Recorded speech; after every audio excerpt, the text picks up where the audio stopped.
Table है ना, ठीक।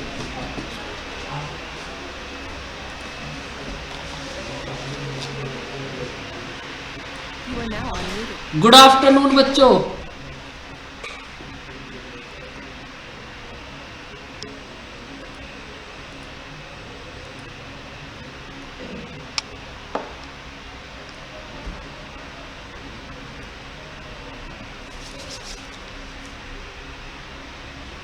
Hello Yashika.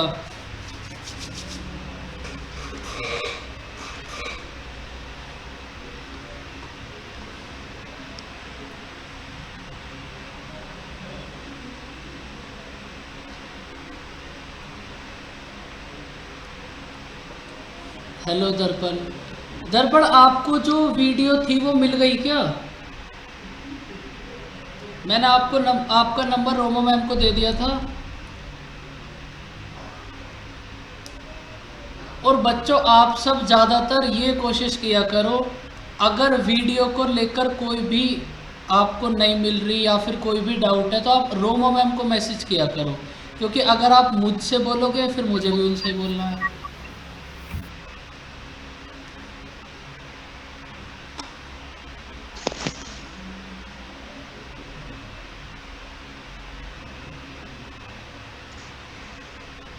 Good afternoon sir.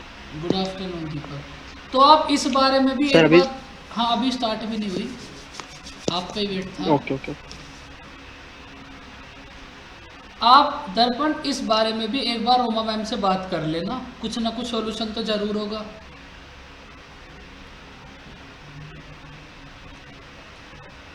तो बच्चों आज हम स्टार्ट करते हैं। कृतिका बिल्कुल आपकी क्लास यही है, कंपाउंड इंटरेस्ट। और आज हम ना कुछ अच्छे से क्वेश्चन करेंगे जो इस प्रिंसिपल, टाइम, रेट इन सब से थोड़े से अच्छे हों। जैसे आपके पास है क्वेश्चन नंबर 22। अब आप इसको रीड करो। रोहन और वैशाली क्लास में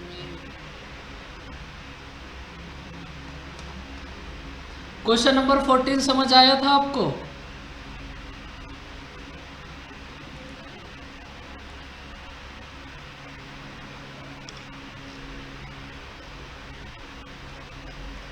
वैशाली रोहन को भी आ जाने दो, उसका भी डाउट था।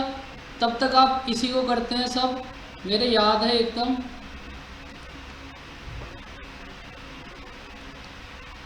बिल्कुल रोहन को भी आ जाने दो वैशाली।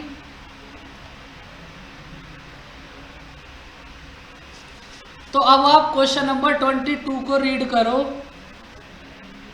ये क्वेश्चन भी आपके पास कंपाउंड इंटरेस्ट का है। अगर आप सबको याद हो तो कल हमने क्वेश्चन करा था जिसका रेशियो आपके पास 1:3 था। याद है बच्चों वो क्वेश्चन अभी तक? तो ये उसी कॉन्सेप्ट पर है। अब अगर उसी सेम कॉन्सेप्ट पर बहुत अच्छे लेवल का क्वेश्चन बनेगा तो वो बस इतना ही बन सकता है, इससे ज़्यादा कभी नहीं आएगा। अब देखो इस क्वेश्चन को समझो आप। एक है आपके पास बच्चों प्रिंसिपल, आपके पास है प्रिंसिपल। ये प्रिंसिपल 5 इयर्स में कितना हो जाएगा? 4500। आपके पास प्रिंसिपल है, प्रिंसिपल आफ्टर 5 इयर्स कितना हो जाएगा? 4500। एंड आफ्टर 10 इयर्स ये प्रिंसिपल कितना हो जाएगा? 6750। अब आप एक बात सोचो, आपके पास प्रिंसिपल है, प्रिंसिपल 5 इयर्स में होगा 4500 एंड 10 इयर्स में होगा 6750। तो इसको 4500 से 6750 होने में कितना टाइम लगा होगा? 5 इयर्स। भाई ये जो आपके पास ये टाइम होगा, ये टाइम भी तो बच्चों 5 इयर्स ही होगा। ये बात सब बच्चे समझे या फिर नहीं? आज के क्वेश्चन थोड़े से अच्छे स्टैंडर्ड के होंगे, जो आपने अभी तक करा है बेस उसी पर होंगे। तो अब आप एक बात देखो यहां से,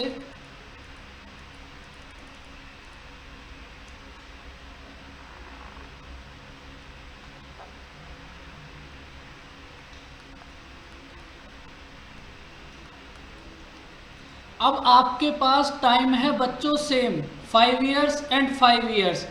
अगर आपके पास टाइम सेम है तो फिर रेशियो भी इक्वल होगा।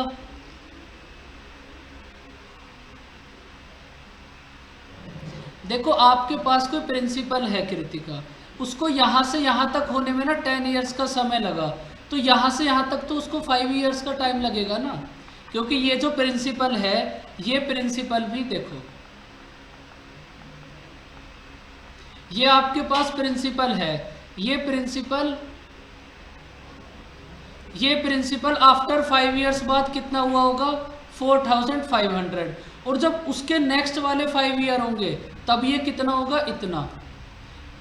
यहाँ पर इसको टाइम लगेगा 5 ईयर, यहाँ इसको टाइम लगेगा 5 ईयर। या फिर आप डायरेक्ट भी ऐसे बोल सकते हो, एक आपके पास प्रिंसिपल है, वो प्रिंसिपल आफ्टर 10 इयर्स बाद कितना हो गया 6750। तो बात तो अब भी सेम है। बच्चों ये बात सबको समझ आई या फिर नहीं? देखो समझ आ जाएगी। अभी हम करेंगे इस पे थोड़े अच्छे अच्छे क्वेश्चन, फिर इस कॉन्सेप्ट पर और भी अच्छा क्वेश्चन करेंगे। अब देखो अगर आपके पास टाइम सेम है तो रेशियो भी आपके पास सेम होगा, तो इसका मतलब सबसे पहले आप इन दो टर्म्स का रेशियो फाइंड आउट करो कितना होगा। आप 4500 और 6750 का रेशियो फाइंड आउट करो कितना होगा।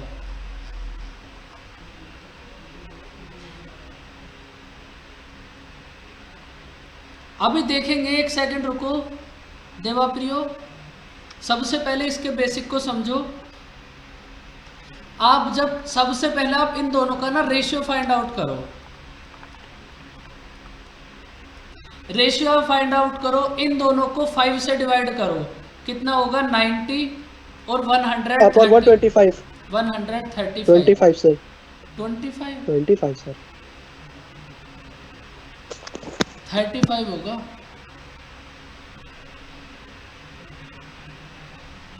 (90) और 135, इसके बाद अब आप इसको डिवाइड करो 45 से, तो ये रेशियो कितना होगा आपके पास 2:3। ये जो आपके पास दो टर्म्स हैं बच्चों, इन दोनों टर्म्स का रेशियो है आपके पास 2:3। इसका मतलब ये जो आपके पास दो टर्म्स होंगी, इन दोनों टर्म्स का भी रेशियो कितना होगा 2:3। अब आपके पास 3 की वैल्यू है 4500, तो बच्चों 1 की वैल्यू कितनी होगी?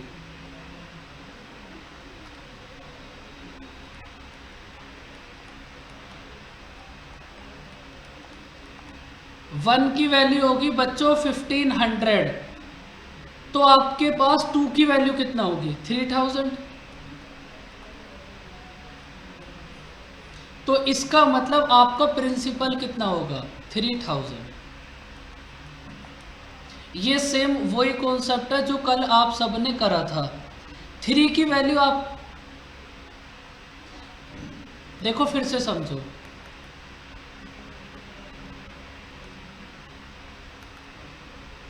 भाई आपने कल भी ये क्वेश्चन करा था, जो रेशियो आपके पास इन दो टर्म्स का होगा वो सेम रेशियो आपके पास अनमोल इन दोनों टर्म्स का होगा। तो अब आपके पास यहां से इस 3 की वैल्यू होगी 4500, ना कि इस 2 की वैल्यू होगी 4500, क्योंकि ये जो रेशियो है वो रेशियो तो सेम ही चलेगा ना।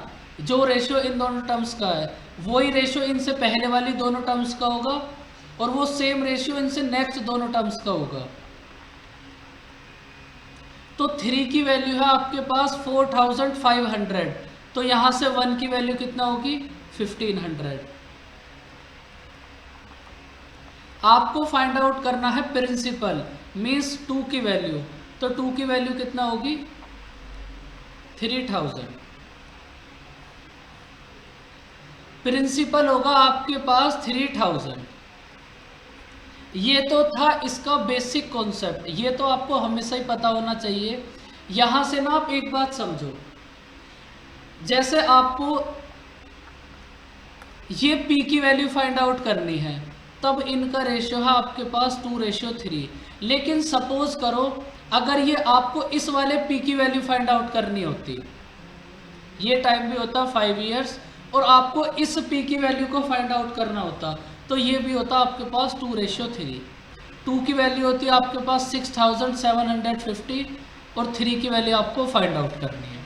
अब आपको कितने भी टर्म्स फाइंड आउट करनी हो, ये रेशियो हमेशा ही 2:3 होगा। पहले वाले टर्म्स का भी 2:3 और नेक्स्ट वाले टर्म्स का भी 2:3। अब बताओ बच्चों, बात समझ आई? ये है इसका बेसिक कॉन्सेप्ट। अब बताओ अगर किसी भी बच्चे को इसमें कोई डाउट है तो। सर ये रेशियो इक्वल का क्या बोला आपने, दोबारा फिर बोल दीजिए। ये बात तो मतलब ये 2/3। आपके पास अब जितने भी टर्म्स होंगी ना, वो सब टर्म्स 2:3 में ही होंगी। अगर आपको नेक्स्ट वाली टर्म्स फाइंड आउट करनी होती तो फिर ये रेशियो भी आपके पास 2:3 होता। सपोज आपको इससे भी नेक्स्ट टर्म फाइंड आउट करनी होती तो फिर उनका भी रेशियो 2:3 होता। ये प्रोसेस अब ऐसे ही चलता रहेगा क्योंकि आपके पास टाइम सेम है। सर उसके लिए तो मतलब नेक्स्ट जो अमाउंट देता उनके बीच में भी तो 5 इयर्स का गैप होना चाहिए था ना। हाँ, मैंने मतलब आपको वही तो keep the बताया था। Ratio same. अगर यहाँ पर 5 इयर्स है और आपको ये प्रिंसिपल फाइंड आउट करना है, तब ये रेशियो 2:3 होगा। और ये रेशियो सेम तभी होगा जब आपके पास टाइम सेम है। इस बात को भी नोट कर लेना, जब टाइम सेम है तभी रेशियो सेम होगा, क्योंकि कल आपको बहुत अच्छे से समझाया था। वही कॉन्सेप्ट है, अगर कभी थोड़ा सा स्टैंडर्ड उठा तो वो इतना ही होगा। अब देखो ये 3000 कैसे आया भाई? आपके पास ये दोनों रेशियो हैं 2:3, तो ये रेशियो भी कितना होगा 2:3। 3 की वैल्यू है 4500, 3 की वैल्यू है 4500, 1 की वैल्यू होगी 1500। आपको फाइंड आउट करना है प्रिंसिपल मीन्स 2 की वैल्यू, तो प्रिंसिपल कितना होगा 3000।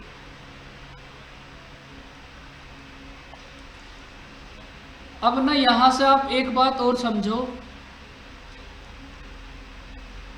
लेकिन एक बात का ध्यान आप हमेशा ही रखना, ये रेशियो तभी इक्वल होगा जब आपके पास ये टाइम सेम हो। इस बात को जरूर नोट रखना आप।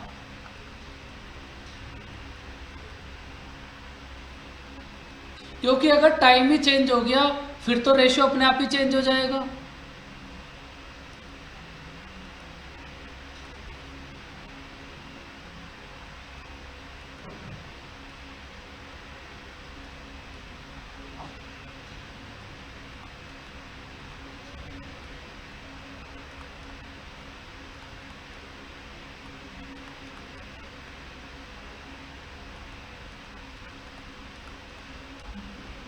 देखो इसका बेसिक कॉन्सेप्ट तो यही था जो आपने अभी अभी करा है, और आप हमेशा इसको मतलब बेसिक तो आप हमेशा ट्राई करोगे ही, लेकिन आप ना एक बात समझो, अभी अभी आप हमने एक चीज़ देखी है कि ये रेशियो ना हमेशा इक्वल होगा। तो अब हमें रेशियो फाइंड आउट करने की भी ज़रूरत नहीं है, हम इसको ना डायरेक्ट भी कर सकते हैं। भाई जो रेशियो आपके पास इन दोनों टर्म्स का होगा, भाई जो रेशियो आपके पास इन दोनों टर्म्स का होगा वो सेम रेशियो आपके पास नेक्स्ट टर्म्स का होगा।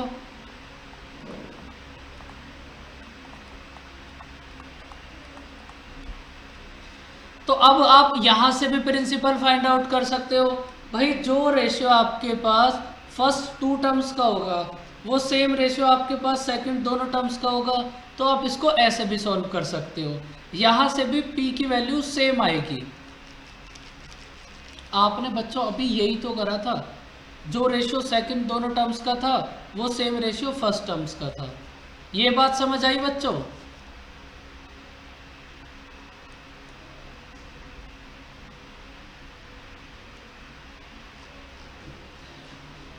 अब देखो यहां से ना पी की वैल्यू सॉल्व करोगे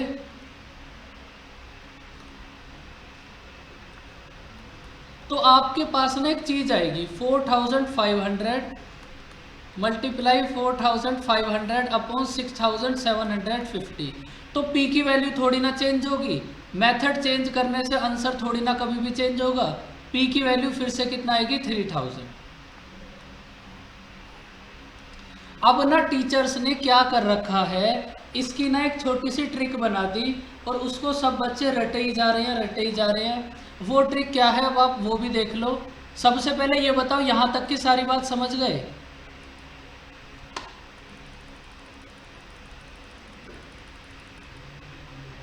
अब देखो इसकी ना कुछ टीचर्स हैं उन्होंने क्या ट्रिक बना रखी है वो भी देख लो। अगर ये जो टाइम है, अगर ये टाइम आपके पास सेम है, अगर ये टाइम आपके पास सेम है तो मिडिल वाली टर्म्स का स्क्वायर करो और लास्ट वाली टर्म से डिवाइड कर दो। और बच्चों को ऐसा लगेगा क्या धांसू ट्रिक बता दी, मजा ही आ गया एकदम। लेकिन बच्चों कुछ भी नहीं है, बस उससे पहले का एक स्टेप हटा दिया और तुम्हें लास्ट स्टेप बता दिया। लास्ट स्टेप तो अभी अभी आपने देखा था वही होगा। तो अगर आपके पास टाइम सेम है तो आप प्रिंसिपल को ऐसे भी फाइंड आउट कर सकते हो, मिडिल वाली टर्म का स्क्वायर करो और लास्ट वाली से डिवाइड कर दो, जो आपने इससे पहले वाले मेथड में देखा था। ये बात भी समझ गए बच्चों? P की वैल्यू यहां से भी आएगी 3000। अब आप सब एक काम करो, इस कंप्लीट क्वेश्चन को देखो, सारा कॉन्सेप्ट क्लियर हो गया या फिर नहीं?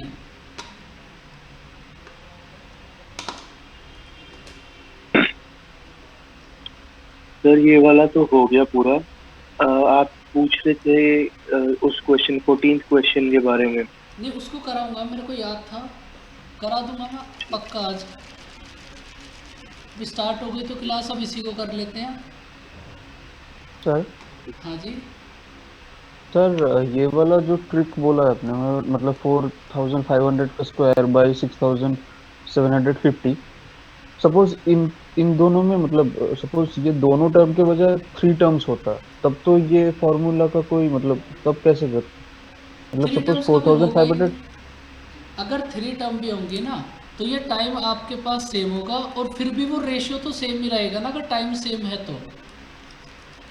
हाँ मतलब मैं वही बोल रहा हूँ, तब तो ये स्क्वायर वाला फॉर्मूला नहीं चलेगा। नहीं फिर नहीं चलेगा, और चल भी सकता है, किसी किसी क्वेश्चन में ये चल भी सकता है। लेकिन आपको बेसिक समझा दिया रेशियो वाला, रेशियो हमेशा ही सेम रहेगा। वैसे 3 से ज़्यादा आएगा नहीं क्वेश्चन, तो ये भी आपके एग्जाम में नहीं आएगा, थोड़े से अलग स्टैंडर्ड का है ये, लेकिन फिर भी कर लो, आपको ऐसा ना लगे कि कुछ मिस हो गया। अब इसका आंसर बताओ जल्दी से कितना होगा। सेम क्वेश्चन सेम कॉन्सेप्ट,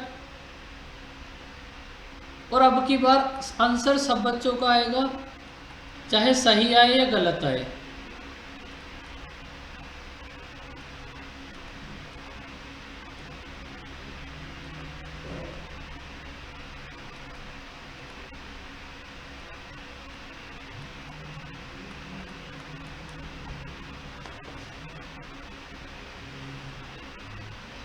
$1280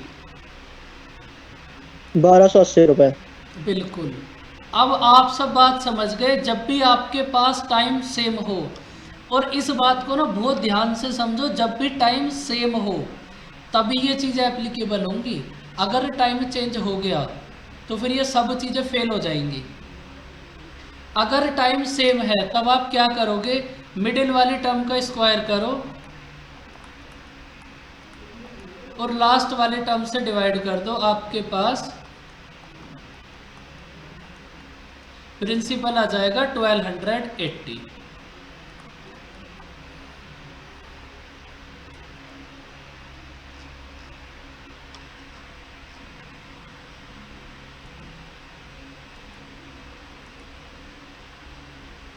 अब देखो इतनी देर से ना मैं आपको एक बात समझा रहा हूँ कि वो मेथड तभी एप्लीकेबल होगा जब टाइम सेम हो। तो कभी ऐसा भी तो क्वेश्चन आ सकता है कि जब टाइम सेम ना हो, वैसे आएगा नहीं, लेकिन कुछ बच्चों के मन में तुरंत ये बात आ गई होगी, क्योंकि आपके पास दो कंडीशन हो सकती हैं, या तो टाइम सेम है या फिर नहीं है। अगर टाइम सेम वाला कर लिया तो एक क्वेश्चन आप उसका भी कर लो जब टाइम सेम ना हो। समझे बच्चों बात? अब आप बताओ इस क्वेश्चन को कैसे करोगे, क्योंकि जब आपके पास टाइम सेम है तभी वो रेशियो सेम होगा। अगर टाइम सेम नहीं है फिर रेशियो भी सेम नहीं होगा। अब इस क्वेश्चन में आपके पास टाइम सेम नहीं होगा। देखो, एक प्रिंसिपल है, ये प्रिंसिपल आफ्टर 2 इयर्स कितना हो जाएगा 8000, और आफ्टर 5 इयर्स ये कितना हो जाएगा 27,000। इसका मतलब यहां से यहां तक जाने में इसको कितने इयर्स लगेंगे? 7 years, oh sorry 5 years। 7 years नहीं, 3 इयर्स। 8000 से उसको 27,000 होने में टाइम लगेगा 3 इयर्स। अब बताओ बच्चों, आप सब कैसे फाइंड आउट कर सकते हो? थोड़ा सा दिमाग लगाओ, चीजें समझ जाओगे। सर इसको 2 इयर्स बना के 2 3 ईयर कैसे इयर्स वाले बनाओगे? को, मतलब कि अगर ये 3 इयर्स में 27 हुआ है तो इसको 3 से डिवाइड कर दिया, 8 8 8। नहीं, ऐसे नहीं होगा। वो तो रोहन सिंपल सर। इंटरेस्ट में होगा, क्योंकि वहाँ चीज़ें सेम होंगी। थोड़ा सा दिमाग लगाने की कोशिश करो, बोलो। सर अगर इसको मतलब 2 इयर्स एज्यूम कर ले और एक वैल्यू निकाल ले, उसके बाद जो एक्स्ट्रा अमाउंट होगा वो जैसे परसेंटेज में करते थे ना, एक्स्ट्रा को मतलब जो एक्स्ट्रा हो रहा है उसको पकड़ के 1 का वैल्यू फाइंड आउट करके अगर कुछ ऐसा कुछ कर सकते हैं। वहाँ से कंपाउंड इंटरेस्ट नहीं आएगा। कंपाउंड इंटरेस्ट का मतलब है इंटरेस्ट पे इंटरेस्ट। आप यहाँ से तो डायरेक्ट ही एक वैल्यू निकाल रहे हो। Hello sir. हाँ जी। सर इसको ऐसे कर सकते हैं, 2 साल के बाद 8000 हो रहा है, तो 8000 बाई बी का अंडर रूट ले लेते हैं इज इक्वल टू 8000 के 3 साल बाद 27,000 हो जा रहा है, तो 27,000 बाई 8000 का क्यूब रूट इक्वल कर देंगे ये रेशियो। बिल्कुल। देखो, ये लड़की इंटेलिजेंट है भाई, और एक श्रेया। श्रेया कितना होगा आंसर? श्रेया तो आज शायद क्लास में ही नहीं है। इंद्रनील, नहीं सर, मैं क्लास में हूँ, मैं क्वेश्चन वो सॉल्व ही कर रही हूँ, मैं क्लास में हूँ। सॉल्व तो आप सब करना, लेकिन नीलम कैसे सॉल्व करोगे ये बताओ। सारी इस क्वेश्चन में जो भी चीज़ें अप्लाई होंगी वो सब आपको पता है। अब आप थोड़ा सा अपने माइंड को चलाना स्टार्ट करो। नीलम कैसे करोगे? भाई मुझे जिन बच्चों के नाम याद है मैं बस उन्हीं का लेता हूँ, बाकी कोई भी बता सकता है। बोलो। सर मेरा तो लॉजिक ये था कि कंपाउंड तो सेम रेट से ही हो रहा होगा ना ये, तो अगर उसके बेसिस पे इसको इक्वेट कर दिया जाए तो वो सिमिलर ही आएगा, क्योंकि जो 2 साल में कंपाउंडिंग हुई 3 साल में भी उसी रेट से कंपाउंड होगा वो, बिल्कुल। उसको कॉमन मान के। देखो, अब आप क्या करोगे ना, जब आपके पास टाइम सेम है तब तो कोई बात ही नहीं है, लेकिन जब टाइम सेम ना हो तब आप सबसे पहले rate of interest find out करोगे। और रेट ऑफ इंटरेस्ट तो फाइंड आउट करना आप सबको आता ही है। आपके पास कोई प्रिंसिपल है, वो 8000 से 27,000 हो गया 3 इयर्स में, तो रेट ऑफ इंटरेस्ट बताओ कितनी होगी? कल समझाया था आपको।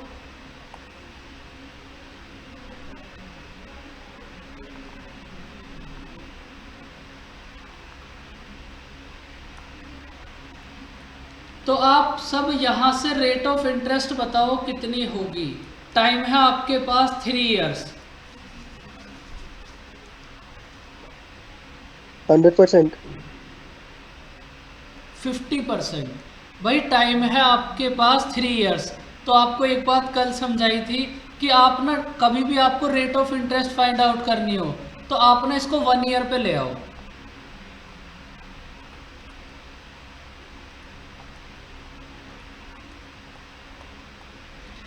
कोई प्रिंसिपल है 2, वो 2 से 3 हो गया, तो कितना इंटरेस्ट मिला 1 इंटरेस्ट मिला 2 पर, तो रेट ऑफ इंटरेस्ट कितनी होगी 50%। इस रेट ऑफ इंटरेस्ट को फाइंड आउट करने में किसी बच्चे को कोई डाउट? हड़बड़ी हो गई थी सर, इसी वजह से अब हो गया। नहीं कोई बात नहीं, वो तो जब आप प्रैक्टिस करोगे तो तब नहीं होगा। देखो ये क्वेश्चन मतलब नॉर्मल तो नहीं आएगा एग्जाम के अंदर, लेकिन फिर भी आप कर लो इसको। प्रिंसिपल आप सबको फाइंड आउट करना है। टाइम है आपके पास 2 इयर्स, रेट ऑफ इंटरेस्ट है 50% और अमाउंट है आपके पास 8000। अब आपको यहां से प्रिंसिपल फाइंड आउट करना है कितना होगा। देखो आपने क्या करा, rate of interest find out कर लिया। अब ये है प्रिंसिपल, टाइम है आपके पास 2 इयर्स। भाई आपके पास एक प्रिंसिपल है, वो प्रिंसिपल 50% रेट ऑफ इंटरेस्ट से 2 इयर्स में 8000 हो गया, तो आपको वो प्रिंसिपल ही तो फाइंड आउट करना है कितना होगा। बच्चों बात क्लियर हुई कुछ?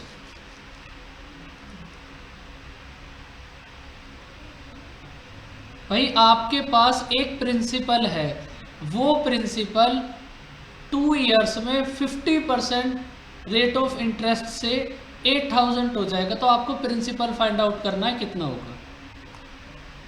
अब बताओ प्रिंसिपल कैसे फाइंड आउट करोगे। टाइम है आपके पास 2 इयर्स, बना लो बॉक्सेस। अब सर वही सिंपल बॉक्सेस बना के वो डिनोमिनेटर का टाइम्स करके स्क्वायर जैसे करते थे। बिल्कुल। बताओ इसमें प्रिंसिपल को कितना एज्यूम करोगे।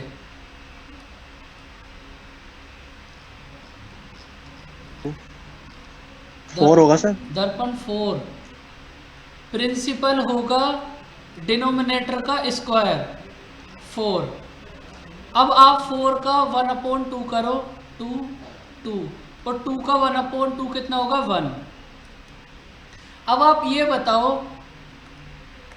देखो ये लाइन तो होगी आपके पास सिंपल इंटरेस्ट, ये कंप्लीट होगा आपके पास कंपाउंड इंटरेस्ट। तो अगर आप इस सब को ऐड कर दोगे तो ये क्या होगा आपके पास अमाउंट।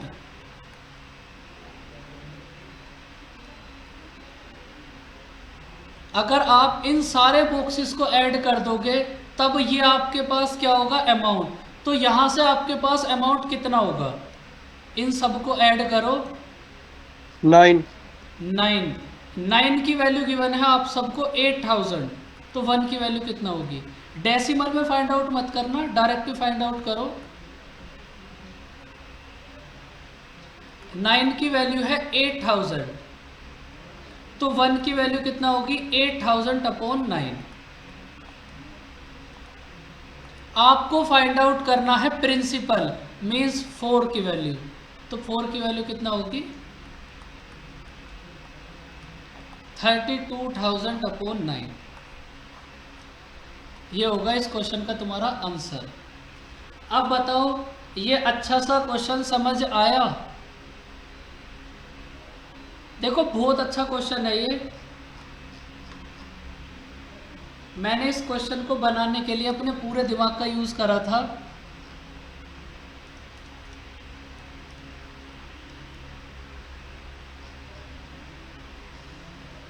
तो किसी बच्चे को इसमें देखो इतना ना आएगा नहीं, ये तो बात मैं आपको खुद से भी समझा रहा हूँ। या तो एग्जामिनर की आपसे कोई लड़ाई हो तब ये आ सकता है, वरना वैसे नहीं आएगा।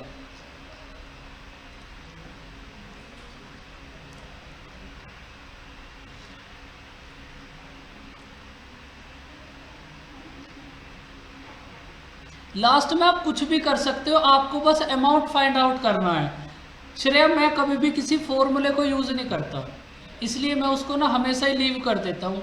तो आप भी उसको ना कोशिश यही करो कि फॉर्मूला जहाँ तक ज़रूरत है वहाँ तक बिल्कुल भी अप्लाई मत करो। जहाँ तक आप फॉर्मूले को अवॉइड कर सकते हो वहाँ पे अवॉइड करो, क्योंकि अगर फॉर्मूले से सिलेक्शन होता तो सबका हो जाता। बोलो रोहन। सर तो लास्ट में हमने 9 क्यों लिया, 5 क्यों नहीं लिया? उसको हमने सिंपल इंटरेस्ट और कंपाउंड इंटरेस्ट को ये आपको ना साथ में रखे। ये आपको अमाउंट गिवन है 8000 और अमाउंट कितना होगा प्रिंसिपल प्लस इंटरेस्ट। प्लस तो प्रिंसिपल है रोहन आपके पास 4 और इंटरेस्ट कितना है 5, तो अमाउंट कितना होगा principal plus amount 4 + 9 4 + 5 9। Rohan clear बात? Yes sir.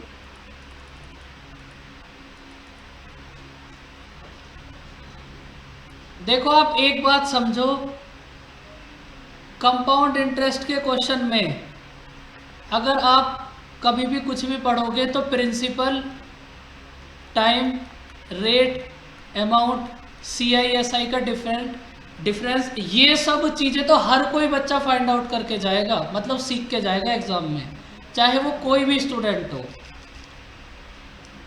इतना तो सबको पता होगा। तो आप हमेशा ना थोड़ा सा आगे चलो, थोड़ा सा, बहुत ज़्यादा तुम्हें आगे नहीं जाना, बहुत थोड़ा सा।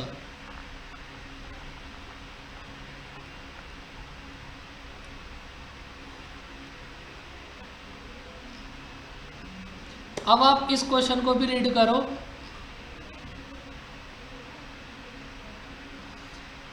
कोई किसी चीज का लेवल नहीं है, सब कुछ मैथ है, ना कुछ CGL ना कुछ बैंक।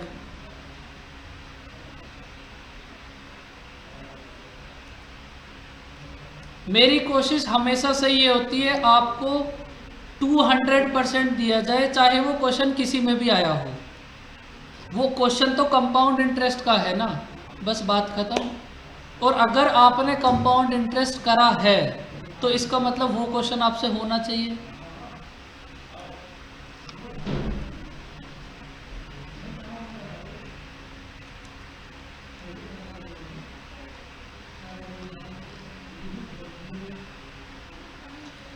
पटेल साहब इम्पोर्टेंट तो देखो उसमें ना कॉन्सेप्ट अच्छा है, आप ना कॉन्सेप्ट समझो, सवालों को रटने के प्लेस पर सब बच्चे 2 बार उस क्वेश्चन को कर लो, बस बहुत है। अब देखो डिसाइड तो कोई भी नहीं कर सकता, डिसाइड तो कोई भी नहीं कर सकता कि एग्जाम के अंदर क्या आएगा, लेकिन हम आपको उस लेवल पे तैयार जरूर कर सकते हैं कि एग्जाम के अंदर कुछ भी आए आपसे हो जाएगा, किसी से हो या ना हो। सर जिस मेथड से हमने क्वेश्चन नंबर 24 किया है, रेट ऑफ इंटरेस्ट निकाल के, उसी से हम नॉर्मल वाला जिसमें ईयर सेम है कर सकते हैं। वहाँ कर तो उससे भी सकते हो, लेकिन वो फिर बहुत कैलकुलेटिव हो जाएगा। वहाँ पे फिर आपको जो वो है ना रेट ऑफ इंटरेस्ट, वो डायरेक्ट नहीं आएगी, वरना रेट ऑफ इंटरेस्ट तो आप कहीं भी फाइंड आउट कर सकते हो भाई। कोई भी प्रिंसिपल है, अगर आप किसी भी प्रिंसिपल पर इंटरेस्ट दोगे तो वो इंटरेस्ट किसी ना किसी रेट ऑफ इंटरेस्ट से तो दोगे ही, तो रेट ऑफ इंटरेस्ट तो कहीं भी फाइंड आउट कर सकते हो। सर उसमें हमने जैसे rate of interest find out किया तो वो ज्यादा आ रहा है, जैसे इसमें 2/3 आ रहा है, उसमें 2/5 आ रहा था। आएंगी थोड़ी खतरनाक सी, क्योंकि वहां आपको उसकी जरूरत नहीं है, जहां जरूरत है वो मैं आपको सब कुछ बता रहा हूँ। अब आप इसको रीड करो, ये भी थोड़ा अच्छा सा क्वेश्चन हो सकता है, लेकिन वैसे तो ये इजी है। और ये सब हम पहले ही कर चुके, उसी के ऊपर बेस है ये सब क्वेश्चंस।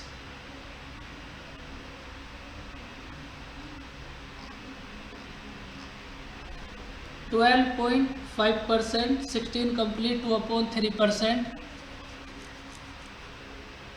भाई सब बताओ आंसर गलत है या सही है, उस बात से क्या डरना, कुछ ना कुछ तो होगा ही आंसर। नैना आंसर कितना होगा?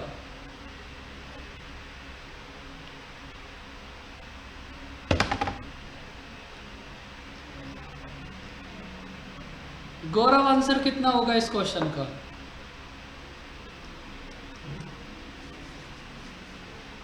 अनमोल, अमृता, ऐश्वर्या, भाई आपको ना rate of interest find out करनी है, तो रेट ऑफ इंटरेस्ट तो फाइंड आउट करनी आपको आती है, तो फिर डर किस बात का? सर 16 एंड 2/3 होगा क्योंकि 1/6 आ रहा है। 16 एंड 2/3 होगा, 12.5 नहीं होगा। ओके, जो भी होगा अभी देख लेंगे, लेकिन अपना अपना आंसर बताओ सब। देखो इस क्वेश्चन में ना जब आप इसको रीड करोगे तो आपको इसमें क्या गिवन है ना, बस आप वो नोट करो। इस क्वेश्चन में आपको गिवन है 3 इयर्स के CI और SI का डिफरेंस आपके पास है 19 एंड 2 इयर्स के CI SI का डिफरेंस है 6। भाई इस क्वेश्चन को जब आपने रीड करा होगा तो आपको यही तो बस एक वैल्यू गिवन है, यहाँ से आपको rate of interest find out करनी है कितनी होगी। तो देखो सबसे पहले अब आप सब 3 इयर्स के लिए अपनी अपनी नोटबुक में बॉक्सेस बनाओ। अपनी अपनी नोटबुक में सब 3 इयर्स के लिए बॉक्सेस बनाओ।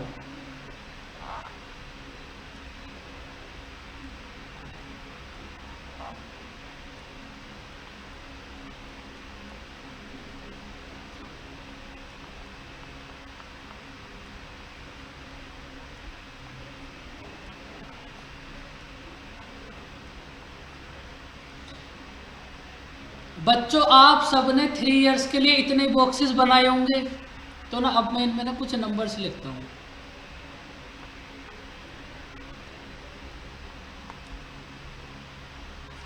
अब आप ये बताओ, इस क्वेश्चन में गिवन है आपको 2 इयर्स के CI और SI का डिफरेंस है आपके पास 6। 2 इयर्स के CI और SI का डिफरेंस है आप सबके पास 6।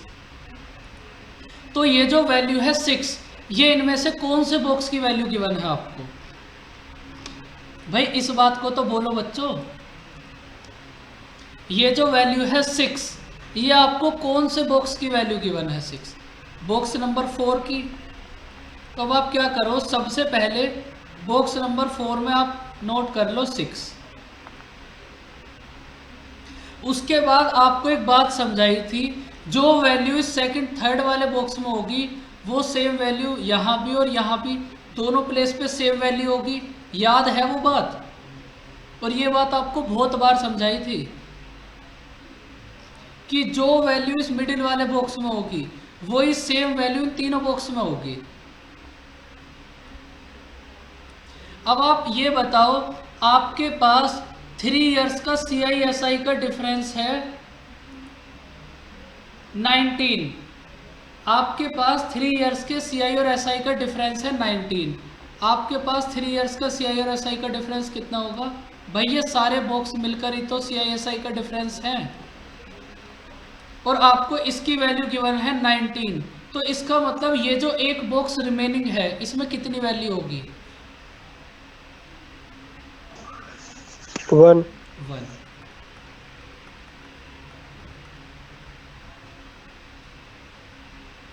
तो अब आपको बस इतना फाइंड आउट करना है, आपने 1 इंटरेस्ट दिया है 6 पर, तो रेट ऑफ इंटरेस्ट क्या होगी? 16 कंप्लीट 2/3%। भाई आपने 1 इंटरेस्ट दिया है 6 पर, तो रेट ऑफ इंटरेस्ट क्या होगी? 1/6। वो 1/6 कितना होगा? 16 कंप्लीट 2/3%।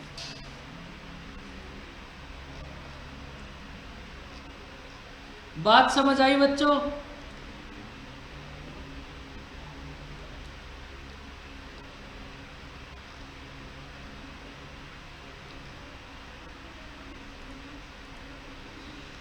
तो कंपाउंड इंटरेस्ट का एक क्वेश्चन आपके पास ये भी बन सकता है।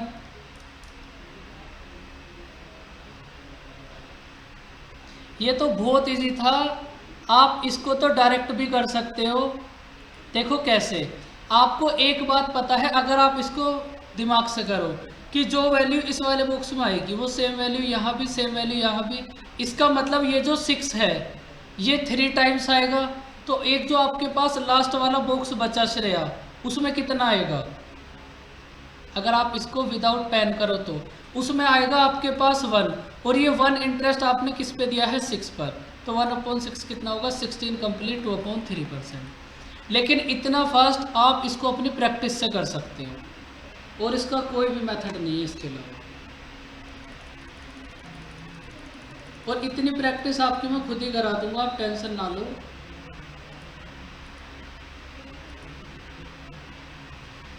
अब इसका आंसर बताओ बच्चों, अब सब ओरल ट्राई करो, इसका आंसर कितना होगा, क्योंकि अब कंपाउंड इंटरेस्ट तो वैसे आपका हो ही गया, ये तो कुछ एक्स्ट्रा क्वेश्चंस हैं। अब इसको ओरल ट्राई करो और आंसर बताओ।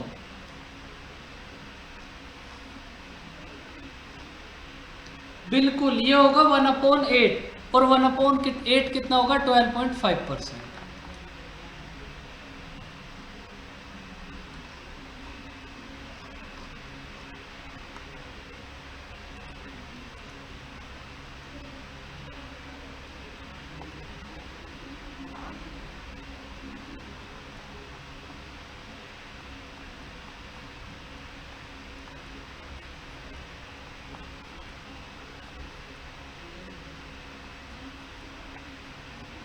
देखो आपको 2 इयर्स के CI और SI का डिफरेंस कितना गिवन है बच्चों?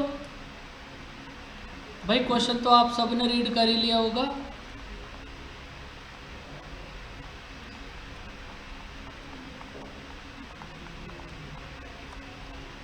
आप सबको 2 इयर्स के CI और SI का डिफरेंस गिवन है।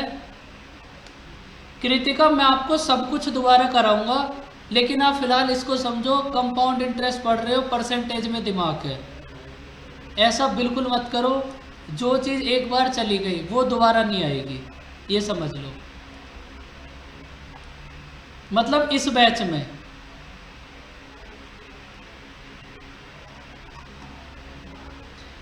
तो देखो आपके पास 2 इयर्स के CI और SI का डिफरेंस गिवन है 8, तो इसका मतलब 2 इयर्स के CI और ये होगा आपके पास 8। अब जो वैल्यू इस बॉक्स में है सेम वैल्यू इन दोनों बॉक्स में भी होगी। 3 इयर्स के CI और SI का डिफरेंस है 25, तो इसका मतलब ये जो एक बॉक्स रिमेनिंग है इसमें कितना होगा 1। आपको फाइंड आउट करनी है रेट ऑफ इंटरेस्ट। 1 इंटरेस्ट पे करा आपने 8 पर, तो रेट ऑफ इंटरेस्ट क्या होगी 12.5%। बच्चों क्लियर हुई बात?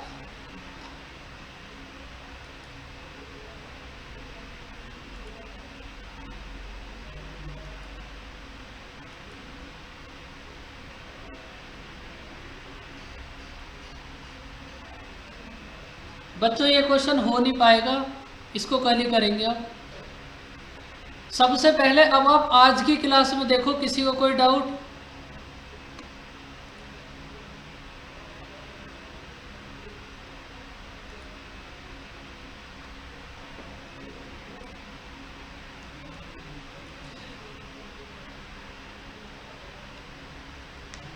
देखो आप मेरी सारी बातें समझो जो मैं आपको समझाना चाहता हूँ। 100% चैलेंज के साथ एक भी क्वेश्चन आपका गलत नहीं होगा, कंपाउंड इंटरेस्ट, सिंपल इंटरेस्ट, किसी भी चैप्टर का।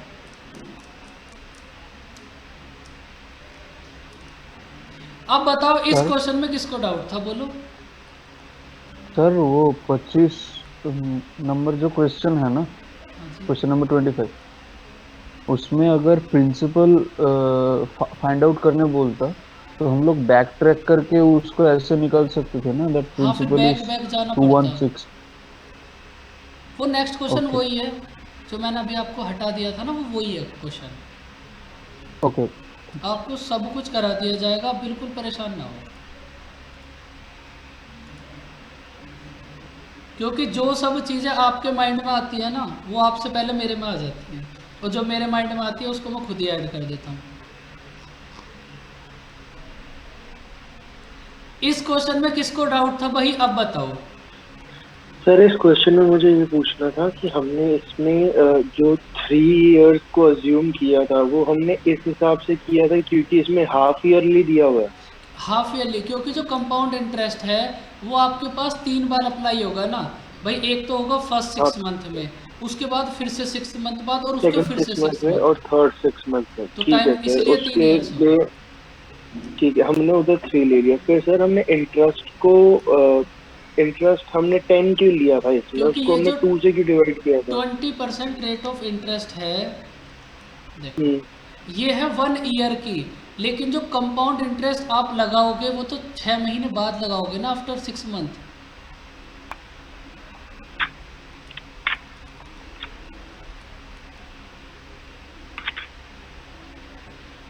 बच्चों मैंने आपको बस एक ही क्वेश्चन सॉल्व करने के लिए दिया था, वो भी सब कुछ कराने के बाद। आप ये बताओ 1 ईयर में हाफ ईयरली कितनी बार होगी भाई? अगर ये जो रेट ऑफ इंटरेस्ट है 2 बार। ये आपके पास है एनुअली, तो अगर आप एनुअली पे करो और क्वार्टरली पे करो तो रेट ऑफ इंटरेस्ट सेम थोड़ी ना होगी, रेट ऑफ इंटरेस्ट भी तो चेंज होगी। इसलिए अब आप कंपाउंड इंटरेस्ट अप्लाई करोगे हर 6 महीने बाद, तो इसलिए आपने इसको 2 से डिवाइड करके exact rate of interest find out करी है कि आप फर्स्ट 6 मंथ में रेट ऑफ इंटरेस्ट पे करोगे 10% से, और उसके बाद के जो 6 मंथ होंगे, देखो अब तुम इसको समझ ही लो। ठीक है सर, बिल्कुल आ गया, सीधा क्वेश्चन है। ठीक है, अब तो एक बार फिर से सब समझ लो। देखो आपके पास ये एक प्रिंसिपल है, आपने इस प्रिंसिपल पर फर्स्ट 6 मंथ पे इंटरेस्ट पे करा 10% से, और जो सेकंड वाले 6 मंथ्स होंगे उस पे भी इंटरेस्ट पे करा होगा 10% से। अब ये जो आपके पास ये वाला प्रिंसिपल होगा, इस पे भी तो आपको इंटरेस्ट पे करना पड़ेगा ना।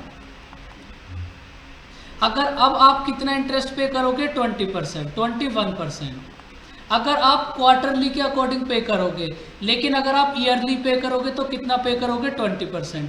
तो फिर तो ये कंडीशन ही गलत हो गई।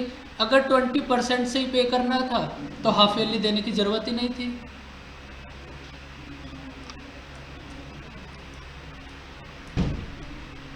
इसलिए जितना भी आपके पास टाइम होगा ना, आप रोहन उसी से डिवाइड कर दो। ये सब बातें आएंगे लास्ट में, इसके लिए तो एक क्लास बिल्कुल अलग से होगी। मैं इस क्वेश्चन में वहां पे कंफ्यूज हो गया था, क्योंकि इस क्वेश्चन से पहले जो हमने टाइम डिवीजन वाले क्वेश्चन करे थे ना, उसमें हमने ये किया था कि हमने वो फाइंड करके एक